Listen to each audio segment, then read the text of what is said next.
Hello, sir. Yan. Ayaw eh.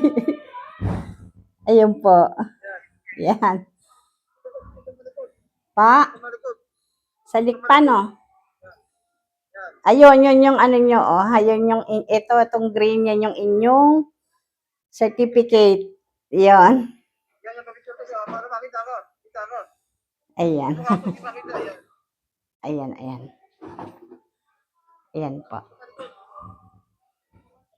Ayan. Naka-video ko, sir. Ah.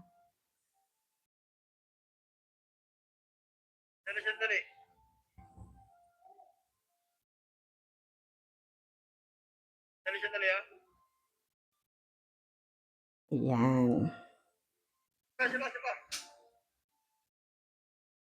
Nakita mo yung lugar ko? Ayan, ganda, sir. Naka-video ko, sir. Sir, naka-video ko. Opo, maganda, maganda. Naka-video ko, sir. Ang ganda. Para din yung bahay mo dito.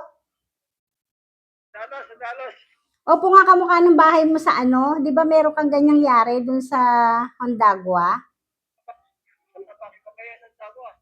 Kamukha nung yari. Yan, maganda, sir. Buti ka pa, papasyal-pasyal na lang, ah.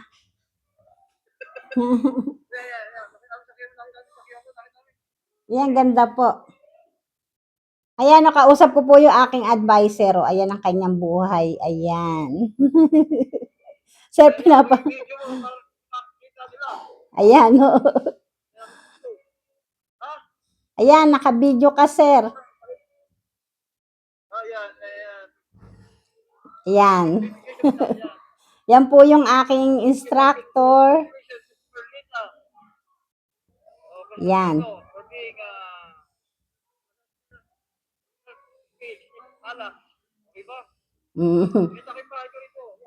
Yan. Malay mo, sir, isang araw magkaroon din ako ng ganyan. Wow. Taas ng pangarap. Ayan, ganda.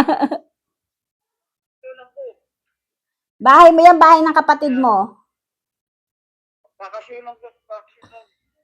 Bahay mo, sir? Oo, yan. Laki, ah. Laki. Dami mong bahay? Opo. Hindi naka-live, naka-video.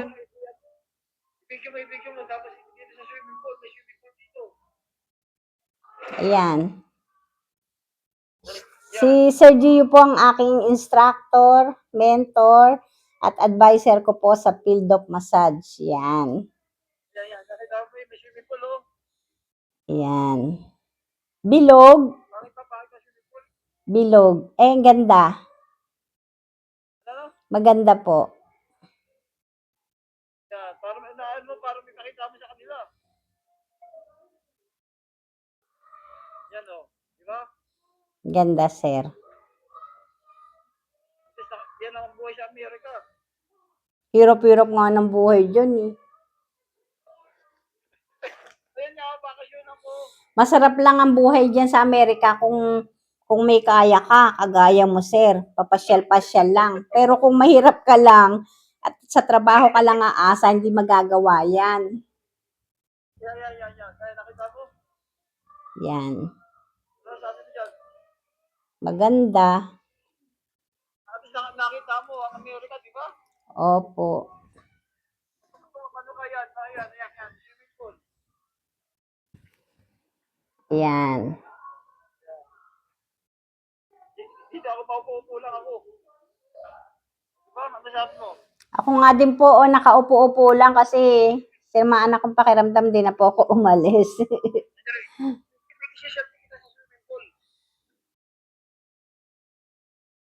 Para kasi nasa swimming pool tayo.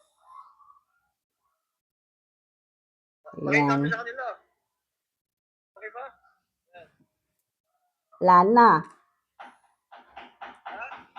Doon ka sa may swimming pool, sir. Para kasi sa'yo lahat yung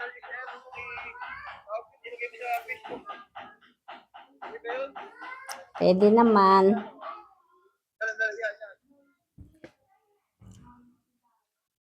Yan. Ganda. Para pag nag-picture po natin, hindi nakakaiya. Tama ba yun? Kaya nga po. Yan. Sa mga hindi po pinapakilala kita, swimming pool yung pinakita mo. Ayan. Pinapakilala ko po sa inyo si Sir Giovanni Garcia, my instructor, mentor, at advisor ko po sa field of massage. Siya po ay correspondent ng One Philippine News, Texas, at chairman po ng, ano ba yun, sir? Chairman ka ng Chamber of Commerce in Lubbock, Texas. Yan po. Saka ano pa, sir? Owner po ng Geo Massage Services. O ano pa? Ang dami po niyan title eh. Ano pa? Parents of the nurse and teacher in America from Texas Tech University. Yan. Medtech din po siya. Medtech kasi, di ba? Medtech, medical technology graduate siya. Saka po chiropractic consultant. Physiology massage therapy license sa Amerika. Yan po. Napaswerte po na. Sir, napaswerte ka ako kung nakilala kita nang di sinasadya. Napaswerteng nakilala kita nang di sinasadya, nagdire-diretso na ganda ng buhay ko. Nasa Malacanang ka na, ikaw na therapist ng Malacanang, kinala ka na ron. Si Doc Prince, napakarami kong dapat pasalamatan mula sa mga pinag-umpisahan ko eh. Ngayon matatag na yung trabaho ko. Kasi mag-fight ka, mag-punta lang. Opo nga. Lagi ko nga po pakiusap, huwag ako magbabago eh. Duda sa sarili. Ako nagkakaroon ka lang, tahimik ka lang. Opo. Wala, kahit pa paano naman po eh. Marami lang akala nagbago ko, pero ang totoo sila ang nagbago. May ganon. Kasi tuloy-tuloy mo lang. At least pinagpapala ka ng Diyos. Kasi kinakausap ako ng Diyos na kausapin ka. Maybe yun? Pwede naman. Yun. Kasi yung connection natin, nakilala mo rin yun. Bishop, President, Mayor, Congressman, di ba? Opo. Marami na nga ako nakikilala. Sige, malito ganun na lang. Kasi alas na kayo pupunta ko sa city. Opo, sige po. Salamat po sa oras. Salamat. I-selfie mo, mag-selfie tayo. Selfie? Selfie. Yan. I-picture mo ako. Picture mo ako, nakusap ako. Ang dami ko ng picture. Sa akin, kahit dalawa. Yan, yan po. Yan, para makita na Yan, dami na yan. Share ko sa inyo. Sige, basta istin mo na yun. Tapos gawa mo lang nakausap mo ako para makita nila. Nakausap mo yung correspondent ng One Philippine News. Opo. Yan po. Para sa nasa media ko, para in-interview na rin kita, parang anchorman ako naman sa One Philippines. Session kasi yung link ng One Philippine News, okay? Opo, sige po. Thank you. Salamat po. Salamat sa oras. Bye-bye. Ayun po, para po sa mga hindi po nakakakilala kay Sir Giovanni Garcia, na-meet ko po siya nung, hindi ko na po matandaan kung anong taon po ba yun, pero matagal na po. Meron na po yatang 10 years. Ayun po, tapos po, binigyan ko po siya ng calling card. Tinawagan niya po ako. Natatandaan ko po, tinanong niya po ako kung saang bansa daw po ba ako nag-therapy. Sabi po, wala naman. Ayun, hanggang sa nasabi ko po na dati po akong OFW, nakarating po ako ng 2 bansa. Doon na po nagumpisa yung aming pagiging magkaibigan. Hanggang sa ngayon nga po, pagka meron po akong hindi alam tungkol po sa mga inaaral ko po sa aking sariling pagsisikap, pag-aaral, pagtutuklas po ng kung paano po ba ako makakapagpagaling. Sa totoo lang po, ah, hindi po ako nagyayabang o hindi ko po gustong sumikat para sabihin ko po sa mga tao na nag-aaral po ako sa sarili ko pong pagsisikap at pag-intindi po tungkol nga po sa aking mga nagiging karamdaman, kung bakit po ako nakakapagpagaling. Ang totoo po, ginagawa ko po itong sariling pag-aaral sa human anatomy para po sa sarili ko pong tuklas ng pagte-therapy dahil po bilang isa nga po akong solo parent na may 3 anak at may mga apo na rin po, ay pinagbubuti ko pong intindihin ang kung paano ko po matutuklasan, na mapagaling po ang aking sarili o ang aking pong mga anak sa pamamagitan po ng pagte-therapy. Hinahanap ko po kung saan ko po matatagpuan yung amin pong karamdaman dahil wala naman nga po akong ikakayang magpa-ospital dahil wala naman po akong health card, wala din po akong SSS, kaya nagsisikap po ko na maunawaan ko po kung paano ko po pagagalingin ang aking sarili.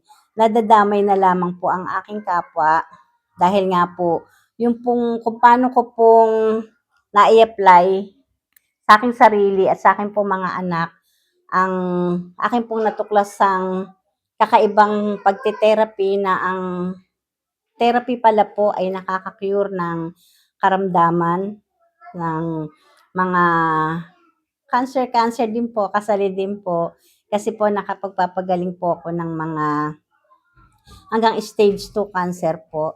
Nadudurog pa po yun. Dahil nga po sa sarili ko pong pagsisikap at pag-aaral, naintindihan ko po ang human anatomy.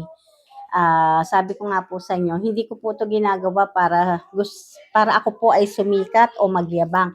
Ito po ay ginagawa ko po para po sa aking sarili, para po mapagaling ko po ang aking karamdaman at ang aking pong mga anak. Kasi nga po, wala po akong kakayahang magpa-doktor. Minsan po, 'pag po may nararamdaman po ako sa aking sarili, ay meron po akong nararamdamang siyempre po natatakot po akong ma-ospital dahil wala naman po akong pagkukunan, dahil wala po akong asawa, wala naman po akong ipon dahil nga po solo parent ako. Ako po ang provider ng pamilya na ang lahat po ng kinikita ko ay lahat po'y naibibili ng mga pangangailangan po namin sa akin pong tahanan, mga pambayad po sa mga bills, ganyan. Kaya gano'n na lang po ang aking takot sa aking sarili na paano po kung ako ay magkasakit. Kaya nagsisikap po ako na unawain ko po talaga ang human anatomy at talaga pong yung pong aking pag-intindi ay ginagawa ko po sa pamamagitan ng pagte-therapy. Yun po siguro yung natutuklasan at nakikita po sa akin ng aking kapwa na meron po akong talent o kakaiba nga po, unique style sa aking pong style ng aking pagte-therapy dahil nga po marami pong kakaiba na napapagaling ko po yung aking sarili at ang aking mga anak, ang aking pong mga kapatid. Basta't po sila ay nai-stroke, inaalagaan ko na po sila. Sa awa naman po ng Diyos ay nakakalakad po uli sila. At pagka nga po gano'n, yung nai-stroke po sila, kasi maraming klase po ang stroke na para po maapektuhan ka na hindi ka na po makakapagtrabaho o makakalakad. Yun po ang nagiging tulong ko po sa aking mga kapatid at sa aking po ngang mga anak na natutulungan ko po sila na hindi na po kami mau-ospital dahil po napapalakad ko nga po sila at naiaayos ko po yung kanilang mga halimbawa po nangingiwi, nawawala po yung pananalita, nagkakaroon po sila ng klohan, mga gumaganyan-ganyan po. At basta't po yung mga stroke nga po, sabi ko nga po sa inyo ay iba-iba po ang atake.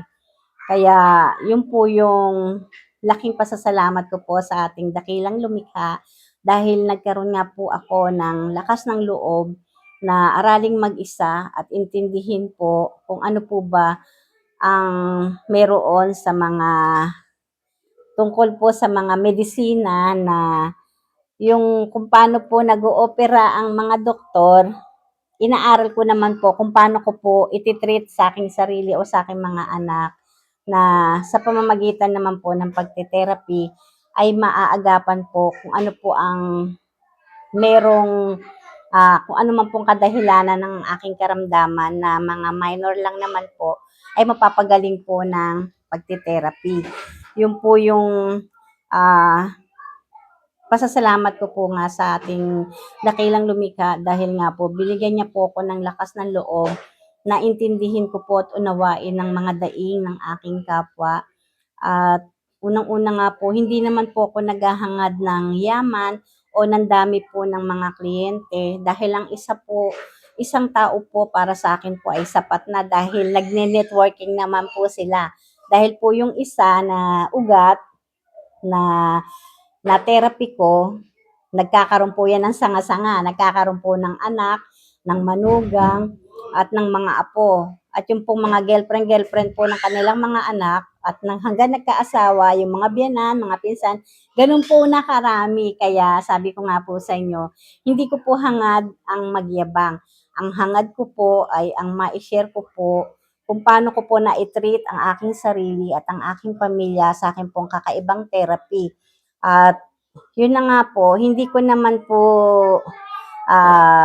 tawag dito, sinasaklawan ang mga doktor dahil po unang-una nga po, ang gusto ko pong mangyari ay combine po ang doktor at ang doktor at ang mga therapist dahil nga po sa kagaya po ng style ko, hindi po ako pumapayag na hindi po sila matreat ng doktor, mabigyan po ng tamang reseta, ng tamang gamot. Nasa doktor po sila tapos magpapa-therapy po sila sa akin. Ganun po ang yung aking kagustuhan dahil nakikita ko po mas mabilis ang paggaling. Kasi nga po, nasubukan ko po sa akin na ako po, sabi ko, wag po nila akong gayahin dahil ako nga po yun, natitherapy ko po yung sarili ko. Sila po, kaya ko po na-advise sa kanila na magpa-doktor kasi nga po, hindi po nila natetherapy yung kanilang sarili. Di po ba? Ang laki po ng pagkakaiba. Pero ako naman po, pag talaga pong meron po kong karamdaman na alam ko pong pandoktor, ay nagpapadoktor din naman po ako. Kaya nga lang po, mas madalas po na yung pong aking nararamdaman at naiti-treat ko po sa pamamagitan ng aking pagte-therapy ay sineshare ko po sa aking kapwa at kung paano ko po napagaling yung aking sarili o yung aking mga anak ay ginagawa ko po sa aking kapwa. At yun nga po, ina-advise ko po na kailangan po talaga nilang magpa-doktor dahil ako po ay natitreat ko po yung aking sarili o ang aking pong mga anak dahil kasama ko po sila. Pero pag naman po talaga na nararamdaman ko kung kailangang ipadoktor ang aking mga anak, ay pinapadoktor ko po. Pero hindi po sila nako-confine kasi nga po ay nakukuha ko naman po sa pagte-therapy. Yun po yung kaibahan ng naiintindihan ko po yung aking ginagawa at naisi-share ko nga po sa aking kapwa na hindi po, wag pong manalig sa therapy lang na wala pong bitamina o tingin ng doktor dahil nga po napakahalaga pong mag-combine ang doktor at ang therapist at lalo na po ang ating pananalig at pananampalataya sa ating pong dakilang lumikha. Paano po? Hanggang dito na lamang po kasi inaayos ko po yung aking mga aaralin para ma-share ko po sa inyo dahil last time po ay ang na-discuss ko po ay tungkol sa bone. Ngayon po, ang re-reviewin po natin ay ang tungkol po sa large intestine, yung tamang cycle po. Yun po, abangan nyo po, ngayon din po, hahanapin ko lang po muna yung aking mga notes o yung aking po mga pinaprint na mga kapakipakinabang po tungkol po sa ating internal organ. Mahalaga pong ma-share ko sa inyo yon kung paano ko pong inaral at naintindihan ang aking style ng pagte-therapy. Paano po? I love you all. God bless us all. Sa muli po. Bye-bye.